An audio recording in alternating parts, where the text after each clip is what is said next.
മതി, കൊമ്പും പോയി. സാജ് തീർത്തുന്നവരെ നമ്മൾ പാടി തുടങ്ങും.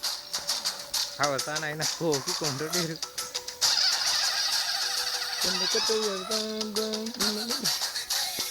അയ്യടാ ചപ്പ വരുന്നേ